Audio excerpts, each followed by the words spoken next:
Hello and welcome back to TUNANOCRUST, the channel serving up the hottest information on your favorite car TV show personalities. We have a special offer for you today. We're auctioning all the videos on the channel, and everything must go! That's right, we're liquidating all the videos on this channel so that you, the fans, can own a piece of it. Expect a whole new batch of higher quality videos and a larger budget after the auction. Nah, just kidding, but I bet you thought we were doing something drastic, right? Imagine the shock auto fans felt when Richard Rawlings auctioned every car in Gas Monkey Garage. Why did he do that? What was the most expensive thing he sold? Were there any cars that could have gone for way more? Let's take a look at what happened with Gas Monkey's auction. Rawlings announced that he would auction all the cars in Gas Monkey Garage via YouTube on August 15, 2022. I'm selling everything, all of it. The auction went live on September 14, 2022. After the auction, all 29 cars were gone from Gas Monkey Garage. The entire event was streamed on Rawlings' channel, so if you missed it, be prepared for a long video. If you don't know who Richard Rawlings is or would like to learn more about Gas Monkey Garage, check out some of the other videos we have done about him and his show Fast and Loud. The show is about Rawlings and his crew modifying old cars into sweet hot rods. Maybe some of them made it onto the auction floor. Again, our videos are not for sale, but for time's sake, we're only going to cover the aspects of Rawlings and his show that are relevant to him selling cars. Before he had a show on the Discovery Channel, Rawlings made a name for himself buying and selling cars. He bought his first car, a 1974 Mercury Comet, at the age of 14. Now I'm bringing you a car today that is one of Richard's favorite cars. It's the 1974 Mercury Comet, affectionately known as the Vomit Comet, which was Richard's first car in high school. He always had a mechanical touch and quickly developed an interest in repairing and modifying vehicles. Since then, he has been buying, refurbishing, and flipping some of the most valuable automobiles. His specialty is taking trash and turning it into roadworthy treasure. Fast and Loud was built around Rawlings and his team modifying cars. A typical episode has Rawlings finding a car for sale or someone bringing in their old vehicle for a custom job. These custom jobs were often vintage models that needed serious work. But in some cases, those cars were about to be scrapped. By modifying them, Rawlings sometimes increase their value. And by sometimes, we mean that it can be genuinely hard to determine the value of a classic car that's been restored. You have to consider the parts and labor when trying to price a restoration. A good restoration can be enough to bump the damaged car up to its original value. But a bad restoration on a car can decrease its value quickly. Here's the twist. Rawlings is also a branding expert. He knew what he was doing when he went on TV. Fast and Loud sold him and Gas Monkey Garage very well. Every car he worked on got at least 15 minutes of fame. The exposure increased both his personal worth and the price tag on any car in Gas Monkey Garage. HotCars.com even pointed out that Rawlings making his garage more valuable helps his brand. Rawlings also increased his branding power and audience by working with Bring a Trailer, a service that specializes in automobile auctions. Rawlings worked together with the most popular auto auction site to provide both excellent customer service and double brand awareness. When we look at the prices these auctions reached, we are looking at supply and demand. The rarer a car is, the more it's going to be worth. But if a car was worked on for Fast and Loud, that probably drove its price up.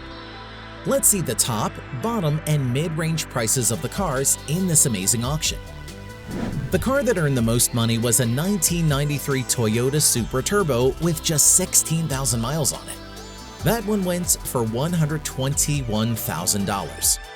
The average cost for that car is from $30,000 to $40,000, but a gently used one can go for around $300,000. Did this buyer get a bargain, or was Rawlings' branding magic at work? You decide. Other big sellers include a 1932 Ford 5-window coupe hot rod went for $55,000. A 1936 Ford Model 68 Deluxe Roadster went for $39,750. A modified 2002 Chevrolet Silverado 2500 4x4 went for $32,500. A brand new 2022 Ford Bronco Badlands 4-door went for $73,000. A 1965 Mustang Fastback K-Code went for $75,000. And finally, Rawlings' iconic Ford Model T Custom Hot Rod, affectionately nicknamed King T, sold for $75,000. He first got this car all the way back in 2016. It was a 1964 America's Most Beautiful Roadster winner. Rawlings loves his Fords. That one had to hurt. This auction wasn't just about cars, though. Rawlings also included a few motorcycles in his offerings. He knows his way around bikes as well as cars. If you like motorcycle shows, Rawlings sometimes makes cameos on shows like American Chopper. One of his bikes, an Easy Rider Custom Chopper, netted him a satisfying $44,444. Another got $24,999. Not bad. The biggest loser was a 1957 Ford F100 that sold for $7,700. The car was in terrible condition, but still a find. The low retail price is $18,000. That's a really low price, even though the car was in terrible condition. But for something out of Rawlings' garage, that was a real bargain. Overall, Rawlings left the auction with literally $1 million. Technically, $1,080,903. The total profit, however, can only be determined after deducing the fees from restoring all those cars. As we said, this can make or break the value of an old car. How much are we talking about when it comes to restoring classic cars anyways? As a rule of thumb, it costs anywhere from $40,000 to $60,000 to restore a car. With prices like that, Rawlings may not have broken even on some of these auctions, let alone made a profit. Some auctions, like the Ford F100, probably put Rawlings at a loss. There's no way to say for sure how much he actually made after all the numbers are crunched. Don't start counting that million quite yet. So why did Rawlings set this auction up? The answer is simple. He needed space. Specifically, he thought now was the time to create a new collection. Supposedly, other fans of classic cars are doing the same thing right now. If you've always wanted a classic car, you may want to check online and see who's selling.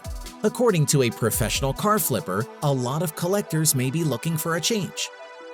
What kind of cars does Rawlings want to buy then? Let me tell you why. I want different cars. I want to collect some things that I've not ever been able to achieve. He's declared an interest in hot rods with super big racing pedigrees. These include race cars from manufacturers like Mercedes, Ferrari, and Lamborghini. And since Rawlings has a good eye, you know he'll only splash his newfound cash on the best of those vintage cars. I want hot rods with super big pedigrees. I want Mercedes, I want Ferraris, I want Lamborghinis. This auction was a move to keep Rawlings' brand alive. And it's not the first time Rawlings did one of these spectacular auctions. In June 2021, he auctioned off a collection of motorcycles belonging to the, deceased as of April 2022, Denny Cannonball Cannonberg.